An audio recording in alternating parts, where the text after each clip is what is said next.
Boom, ever onward tribe. I had a memory the other day that I wanted to share. On every military base, frankly in the world, certainly here in the United States, the day starts and stops about the same. It'd be the same thing on a naval vessel if you're actually out to sea, you're out at a post, somewhere we've established a base or a foothold in a spot where we're going to have the American flag there, and that's kind of a camp or some resolute place we occupy. But the morning starts with something that we call reveille.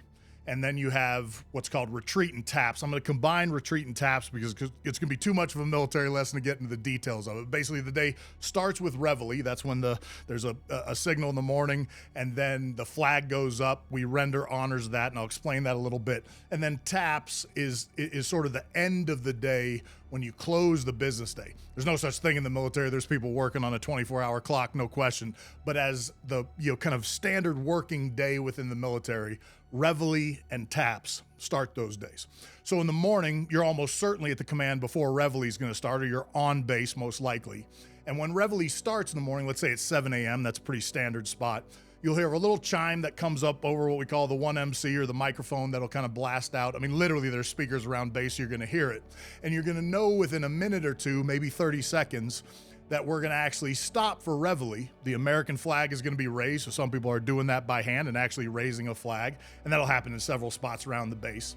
But what's expected of you in the military is when that happens, you stop what you're doing. It doesn't matter if you're working out, you're in dress uniform, if you're even driving a vehicle. Your vehicle's going to come to a stop. All vehicles on base are going to come to a stop. Everyone that is out of doors will stand, face the flag or face the best direction they know a flag exists, come to attention. If you're actually under cover, which means you have a military hat on, you'll go to salute. You'll actually render honors for the full playing of the national anthem. A little chime will go. You'll drop your salute. You'll carry on with the day.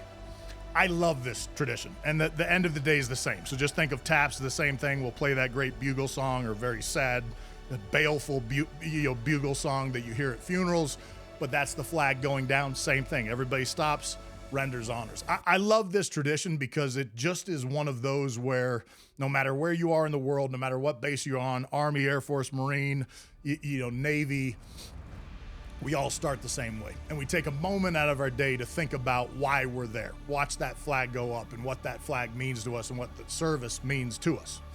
One of the interesting things about this time of day is I kind of recognized when I was at our SEAL training command, particularly our basic training command, we had a big quad where we do most of the PT with the candidates. The students are in there. There's a bunch of, basically footprints on the ground, and then that's where everybody stands. It's push-ups, pull-ups, burpees, whatever we're doing, run to the beach, wet and sandy, all that good stuff. But that quad is also occupied by the instructors, the administrative offices, and some of the civilians that work in around our command. And if you were on that quad out in the open, and as you were walking through that kind of in the open, you heard that little chime that meant reveille was going to start in the morning. I saw every once in a while people sort of speed up and almost duck into an office. And it didn't occur to me at first what was happening, but then I realized, oh, they just can't be troubled to stand and watch the flag go up. And it really bothered me. It really bothered me. And I remember for a block of time, that person would do that. I'd stand, render honors, do whatever I was doing. It'd be done. I'd move on with my day. And then it occurred to me that no matter what we face in this world or what we kind of see happen around us, what you accept in others around you, and also your own standard behavior, becomes your standard. Right? So somebody says something off color to somebody else that you think is inappropriate. Look, you can let it go, but that then becomes your standard. You're letting things go. If you say something, I guarantee you're going to probably feel better about your life if you say something. So very quickly, when I'd see people duck in, I'd stand, I'd let that thing flow. We know everybody to command. I'd go shooting into that office. I remember one time in particular, one of my shooters, one of my teammates that I was on the battlefield with, I saw him do it. He's a good guy. He's one of our great performers. But I remember going into the, I think it was just our, training room or our locker room. And I kind of grabbed him. I mean, I didn't physically grab him. It wasn't required. But I was like, hey, what are you doing?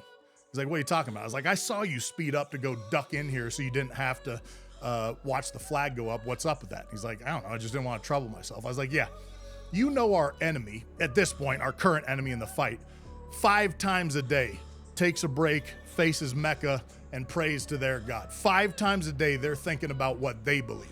You can't do that twice, probably once based on our schedule.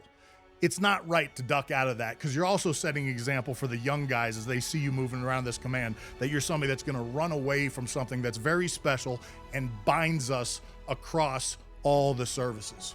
I tell this story because I think it's important to you to know that your standard is your standard. And if you accept a lower standard than someone else, that's what you accept. Don't do that. Hold your standard and hold people accountable to a better level of performance in themselves. Ever onward.